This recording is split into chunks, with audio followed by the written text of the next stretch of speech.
अल्लामा Iqbal open university course code 247 exercise आज हम इसकी स्टार्ट करेंगे 4.5 और इसका हमारे पास है क्वेश्चन नंबर 1। क्वेश्चन नंबर 1 में हमें दिया गया है दर झैल में हर एक के लिए आपको फाइनेंसिंग के ज़रिए अदायगी के लिए कितनी इजाफी रकम अदा करना होगी। सेकंड चीज़ हमने जो इसमें फ़ाइंड करनी है इजाफी रकम जो कि नकद रकम की एक ख़ास शरह से ली गई हो को बयान कीजिए। दो चीज़ें हमने इसमें फ़ाइंड करनी है, एक तो फाइनेंसिंग के ज़रिए अदायगी के लिए कितनी इजाफी रकम हमने लेनी है, और सेकंड है कि जो इजाफी रकम जो कि नकद रकम की एक ख़ास शरह से ली गई हो उसको हमने इसमें बयान करना है। और नेक्स्ट हमें क्या दिया गया है, इसके साथ ही हमें एक टेबल दिया गया है। फाइनेंसिंग की शराइत जो हैं वो है इकसाम की तादाद। ए पार्ट में हमारे पास है इकसाम की तादाद 10, माहाना इकसात है 40 रुपये, डाउन पेमेंट हमारे पास है 50 रुपये, नकद रकम हो गई 360 रुपये। यानी इकसाम की तादाद जो है अगर 10 है, माहाना इकसात उसकी 40 है और डाउन पेमेंट 50 है और नकद रकम अगर हम देते हैं तो वो 360 रुपये है। यानी कि वही चीज़ हमें अगर एक स्टोर से, जैसे कि आप लेते हैं किसी भी एक स्टोर में कोई चीज़ है उसकी अमाउंट कुछ है, दूसरे में आप जाते हैं तो उसकी अमाउंट कुछ और हो जाती है। ठीक है, इसी तरह ये चीज़ होती है फाइनेंसिंग, यानी किसी भी आप कारोबार में अपनी जो पेमेंट आप लगाते हो उससे जो आपको इन्वेस्टमेंट मिलती है या जो आपको उसका प्रॉफिट मिलता है उसको हम फाइनेंसिंग का नाम देते हैं कि किसी भी चलते हुए कारोबार में अपनी पेमेंट को लगाना और उससे प्रॉफिट हासिल करना। ठीक है, तो सेकंड में बी पार्ट में हमें दिया गया है इकसाम की तादाद 12 है, माहाना एक साथ हमारे पास है 75 रुपये और डाउन पेमेंट हमारे पास है 150 रुपये और नकद रकम है 900 रुपीज़।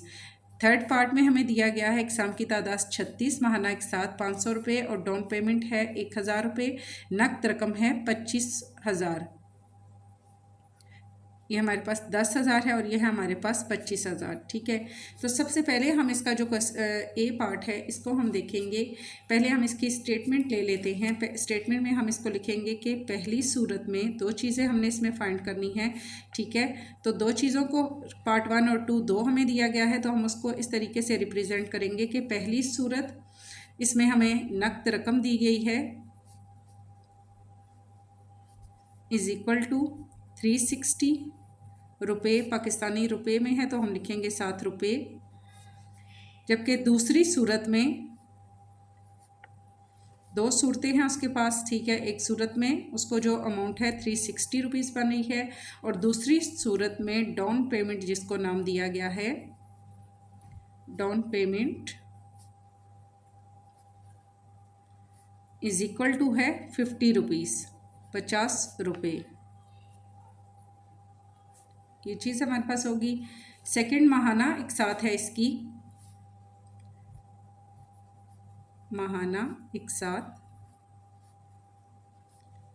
इज इक्वल टू है यहाँ पर 40 रुपीज़। ठीक है, ये माहाना एक साथ पहला हम इसका पार्ट देख रहे हैं। माहाना एक साथ इसमें हमारे पास है 40 रुपीज़ और एक साथ की जो तादाद है वो है 10, यानी कि 10 किस्तों में उसने देना है। साथ की तादाद इज इक्वल टू है 10।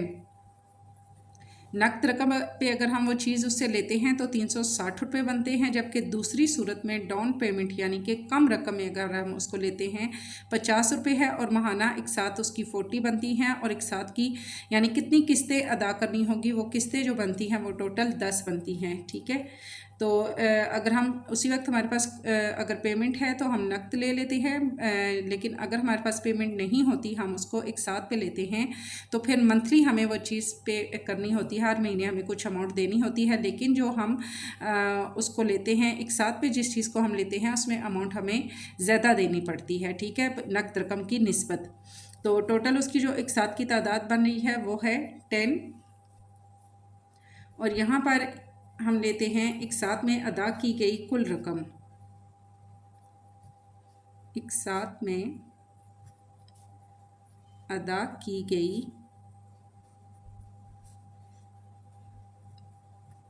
कुल रकम।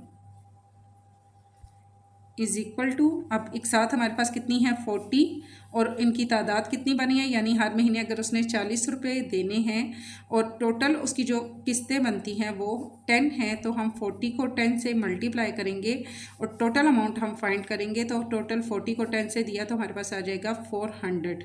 ठीक है, यानी कि अगर एक चीज़ 360 रुपये की है, आपके पास 360 नहीं है, आप उसको एक साथ में लेते हैं तो 10 एक साथ वो बनाता है और हर महीने आपको 40 रुपीज़ देने पड़ते हैं। तो हमने टोटल अमाउंट अगर इनकी फाइंड करनी है, 40 को 10 से मल्टीप्लाई करें तो बनती है 400। मीन्स कि अगर उसी वक्त अगर हम पैसे देते तो 360 देते, अब के हम किस्तों पे ले रहे हैं तो हमें ज़्यादा अमाउंट देनी पड़ी है, वो है 400 रुपीज़। ठीक है, कुल रकम जो एक साथ और डाउन पेमेंट में अदा की गई। ठीक है, एक साथ में और डाउन पेमेंट में कुल रकम एक साथ और डाउन पेमेंट,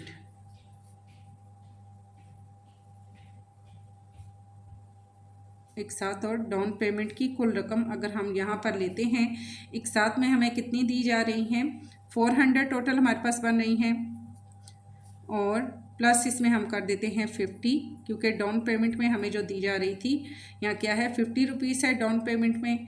तो टोटल हम इन दोनों का जब लेते हैं तो हमारे पास हो जाता है 450 रुपीज़। दोनों को हमने प्लस किया तो 450 हमारे पास हो गया।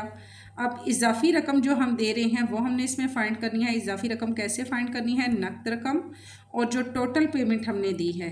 ठीक है, अगर हम एक साथ पे ले रहे हैं उसकी जो टोटल पेमेंट है और अगर हम नकद लेते हैं उसकी टोटल पेमेंट, दोनों को हम रखेंगे तो हम देखेंगे कि हमने कितनी इजाफी रकम एक साथ की सूरत में देनी होगी, -360। किस्तों पे ले रहे हैं तो 450 हमें देना होगा, नकद ले रहे हैं तो 360 हमें देना होगा। अब 450 में से 360 हम माइनस करें तो इज़ इक्वल टू हमारे पास अमाउंट आती है 60, 70, 80, 90 एंड 400। 450 टोटल हमारे पास हो गई ये 90 रुपीज़, यानी कि 90 रुपये हम अगर किस्तों पे ले रहे हैं तो मज़ीद उसको ऊपर अमाउंट हम दे रहे हैं। इजाफी रकम फ़ीसद में हमने आगे फाइंड करनी है, तो हम अब टोटल अमाउंट इजाफी रकम तो हमने फाइंड कर ली। ठीक है, क्वेश्चन नंबर 1 में हमें क्या कहा गया था कि इजाफी रकम फाइंड करनी है। सेकंड हमने क्या फाइंड करना था इसमें कि ख़ास शरह से ली गई शरह क्या होगी, हमने यहाँ इसकी जब शरह हम लेते हैं तो उसको क्या लेते हैं, फ़ीसद में लेते हैं। ठीक है, परसेंटेज का साइन उसमें आता है। तो इजाफी रकम हमने लेनी है, इजाफी रकम ख़ास शरह को हम लिखते हैं फ़ीसद में। ख़ास शरह जहाँ भी हमने पीछे शरह लिखी वहाँ हमारे पास पॉइंट और फ़ीसद में रकम आई, तो इसीलिए अब हमने इसको फ़ीसद में लेके आना है। तो इज़ इक्वल टू हमारे पास है 90, फ़ीसद का हमारे पास क्या लगता है 100 और टोटल अमाउंट हमारे पास क्या है 360। मल्टीप्लाई हम करेंगे इसको 100 से, तो यहाँ पर इज़ इक्वल टू हमारे पास आ जाएगा इसका 90 को हम मल्टीप्लाई कर